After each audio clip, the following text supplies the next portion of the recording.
Welcome back to Middle Earth Monday, and in today's video I thought we'd do something just a little bit different. Obviously we are going through the Quest for the Ring Bearer series on this channel and basically going from the very start of the books all the way through, and as we encounter a character in kind of the book or movie time, we will then stop and do a video painting up that character. So by the end of this probably very long and very exhaustive series, we will have every single miniature painted up for the Middle Earth game, and we'll be able to do the Quest Bearer series with ease, and I'm very excited for that. But I really don't have a grasp on all the different miniatures that I own. So the other day I started to take everything out and I started to try and catalog everything, and that turned out to be an absolute nightmare to do, and my brain just started to dribble out my ears. But I did come across a lot of gems, a lot of things that maybe I'd forgotten about, or maybe I'd forgotten how much I enjoyed or liked.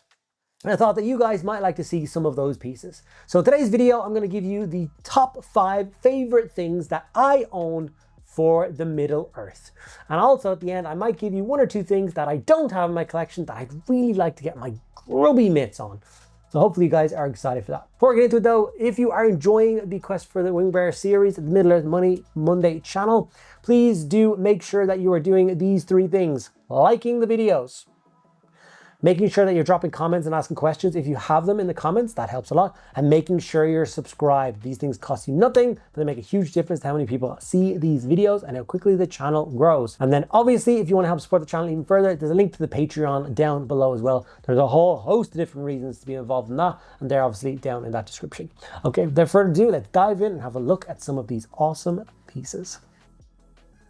So as you can see, this table is absolutely chock-a-blocked with just all sorts of lunacy. This box I've decided is going to be my fellowship box, and all it's going to contain is sculpts of the members of the fellowship. So literally if you reach in, you're like, there's Gandalf the White. I'm sure it'll focus at some stage. On anything, there you go. Yep, focus, thank you. Gandalf the White, one of his random versions. And then we jump across and we have Mr. Merry. You have Helm's Deep Aragorn, all sorts of bits and pieces. So I'm going to try and kind of basically keep them all in here. I'm fairly sure I own 99% of all fellowship sculpts there have ever been, and I would love to see them all in one place, all organized. Like here's the vignette of Gimli sitting on the dead Uruk-hai, which won't focus. Poor lighting, I guess. So I'm actually going to put this as my number 1 favorite thing. No, number 5. We're going to go from 5 and then count upwards. So my number 5 favorite thing is this. This is a vignette. And thankfully, the Middle Earth guys decided to do a number of vignettes for the game. This is obviously after the Helm's Deep scene, where Legolas approaches Gimli and asks him the number of guys that he has killed. And it was, 42, and Gimli was like, I'm sitting pretty on 43. And then he shoots this Uruk-hai, and he talks about his axe being buried in his central nervous system, which is why he's twitching. This is that scene. I did not paint this one up, so I will get this completely stripped and repainted at some stage.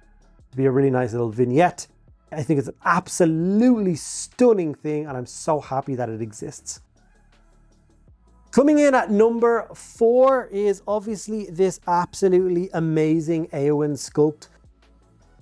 There's about 1 million models in the Rohan series. Rohan probably has the nicest full range collection of miniatures out of anything.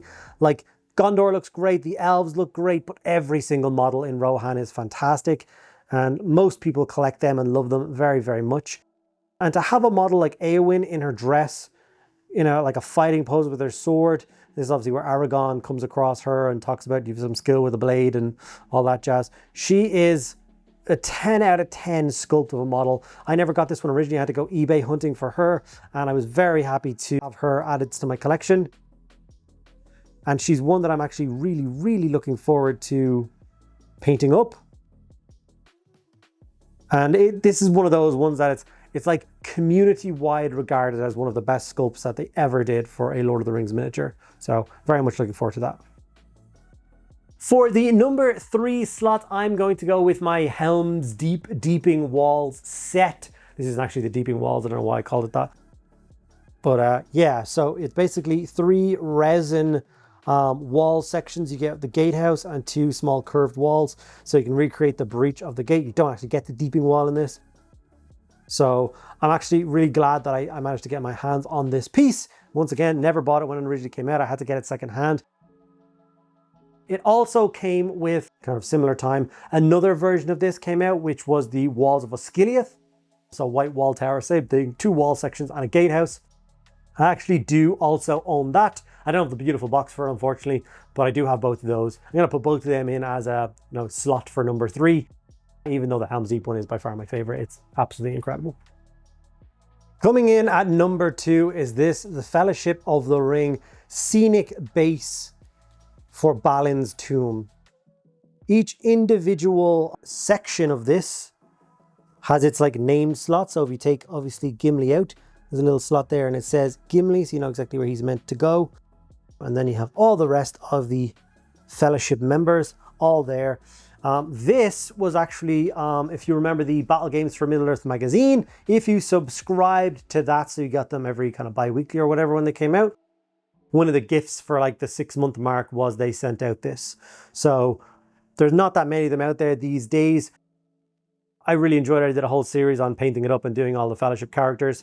I'm slowly transferring those videos over to the new Middle-earth channel, so you will get to watch them if you never get to watch them on the main channel. We've dropped the 4 hobbits already last week. They were from this series, so you got to see these 4 hobbits, or you've seen these 4 hobbits being painted up on the channel last week. We'll get the rest of them moved over very soon, but as a beautiful display piece, as a solid thing, I love this. And coming in at number 1, my favorite thing in my collection, full stop. I literally had to put the camera back on its tripod to hold this thing up. I love it so much. It actually won me an Armies on Parade medal one of these days, but it is, of course, the Weathertop scenery piece. And as you can see, it is absolutely magnificent. I mean, as a piece, as a thing of just unbelievable beauty, I love that I own this. I love how I painted it up. I love how it's done. I just love it. I cannot explain how much joy owning this gives me. Like I said, I did it for Armies on Parade. I had Aragorn, the 4 hobbits, the campfire, and I had the 5 Nazgul, the Black Riders coming in on foot for that duel. I put that into Armies on Parade and it got me a nice bronze medal for it, so I was pretty delighted with this. I have a funny picture somewhere, which was when I received this. Obviously, you're supposed to wash Forge World. I had to fill up my bath because this is one solid piece.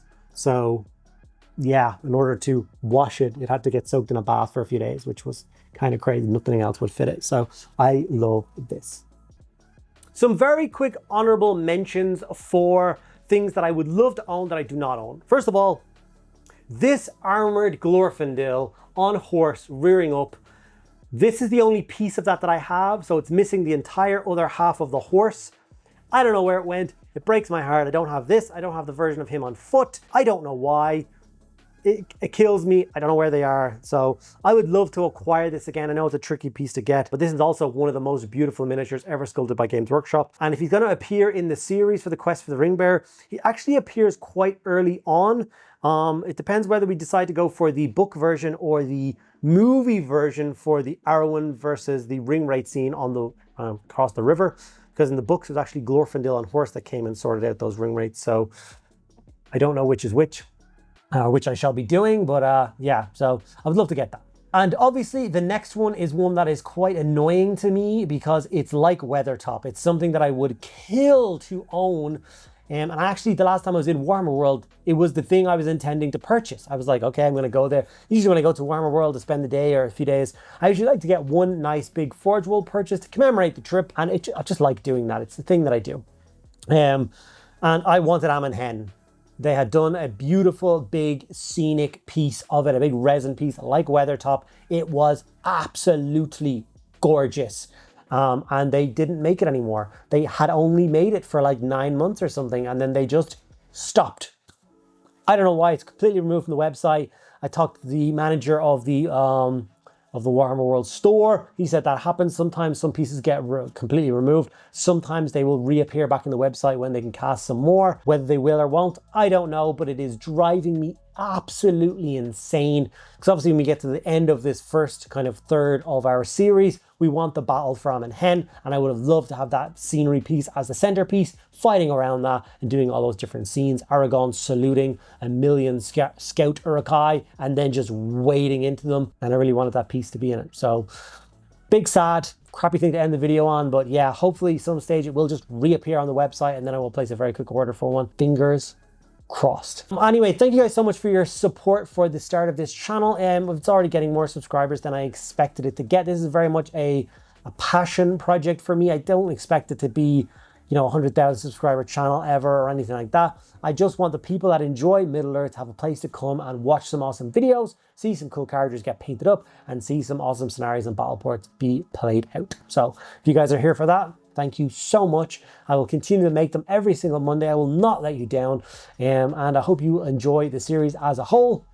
And yeah, like I said, you're awesome. Thank you so much. And I will see you next Monday.